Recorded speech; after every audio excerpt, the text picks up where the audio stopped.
Olá, pessoal! O assunto dessa aula será a introdução à econometria. O modelo de regressão linear é uma das principais ferramentas da econometria. Veremos o básico sobre ele. Além dos dados fictícios de vendas de limonada, agora também trabalharemos com uma base de dados real. Nessa base de dados de uma pesquisa dos Estados Unidos, temos 7 variáveis, sendo o número da observação, o salário por hora em dólares, o gênero, se feminino ou masculino, a etnia declarada, se branco ou não branco, se filiado ou não a sindicato, a escolaridade e a experiência em anos. Os dados foram coletados em 1995. O termo econometria significa medição econômica. Na econometria, estamos interessados em testar e medir os argumentos e relações provenientes da teoria econômica. Na forma geral, dizemos que uma variável y responde de alguma forma a outra variável x. Por isso, y também é chamada de dependente, explicada ou regressando, e x, por sua vez, de independente, explicativa ou regressor. Para fins dos nossos exemplos, y poderia ser vendas ou salário por hora, já x poderia ser temperatura, panfletos, chuva ou, feminino, escolaridade, experiência.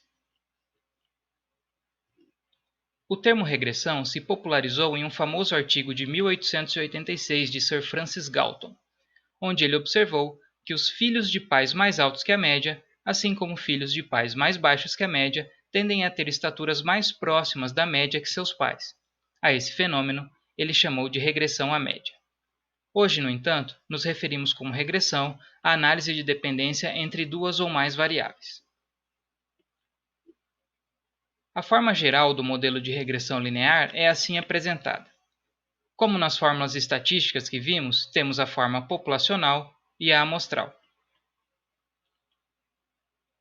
Podemos abreviar as fórmulas para facilitar a visualização. Como trabalhamos com amostras, vamos nos concentrar no modelo amostral. Ele pode ser dividido em duas partes, a parte determinística, ou seja, a parte que conseguimos explicar, e a parte aleatória, que não conseguimos explicar. Por isso, essa parte é chamada de resíduo no modelo amostral e de termo de erro no modelo populacional. O termo de erro ou resíduo indica que as relações econômicas não são exatas. Existem fatores que afetam a variável y, mas não de forma sistemática. Então, não incluímos esses fatores no modelo de regressão e deixamos eles no resíduo. Como exemplo, falar latim pode elevar o salário por hora de algumas pessoas, dependendo do trabalho que exercem. Mas isso não é importante para a maioria das ocupações. Nesse caso, podemos deixar esse fator de fora do modelo de regressão e nos concentrar em fatores mais importantes, como a escolaridade ou a experiência. Já vimos que o y é a variável dependente e que x são as variáveis explicativas. Também sabemos que e é o resíduo. Falta verificar o significado dos b's. Eles são os coeficientes de regressão. O b1 em especial é chamado de constante ou intercepto. Constante por não estar associado a nenhuma variável, e intercepto, pois ele é o valor médio de y quando a variável x é zero, ou seja, quando se intercepta o eixo y. Em nosso exemplo, onde as vendas são explicadas pela temperatura, quando a temperatura é zero, o valor de vendas é algo em torno de 12. Esse valor é o intercepto. Os outros b's que estão associados às variáveis x são os coeficientes angulares. Eles têm esse nome devido a indicarem o ângulo, a inclinação da função de regressão. Essa inclinação nos diz como cada variável x afeta a variável dependente y. Voltando ao exemplo, o coeficiente angular da variável temperatura seria 0,72. Ou seja, para cada grau a mais na temperatura, espera-se que sejam vendidas mais 0,72 limonadas. O principal objetivo da econometria é calcular os valores dos coeficientes de regressão. Vejamos em mais detalhes como fazê-lo. Para entender melhor o que os coeficientes angulares medem, vejamos um exemplo, com os dados sobre salário por hora, apresentados anteriormente. Ao calcularmos a média do salário por hora, obtemos o valor de 12,37, ou seja, o mais comum para um trabalhador nos Estados Unidos em 1995 era receber 12 dólares e 37 centavos por hora. Essa média também pode ser chamada de média incondicional.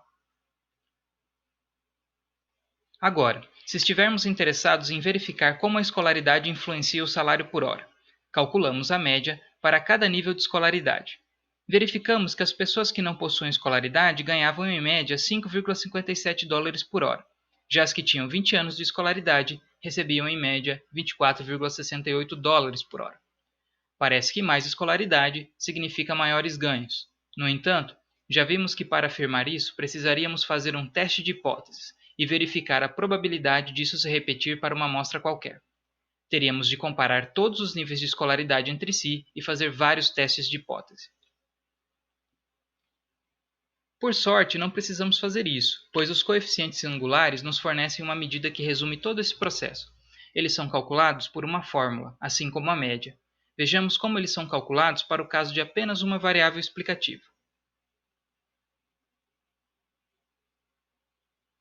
Essas fórmulas são chamadas de estimadores de mínimos quadrados ordinários, ou de MQO, dos coeficientes de regressão.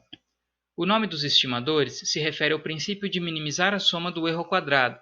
Quando utilizamos essas fórmulas, garantimos que teremos o mínimo erro possível.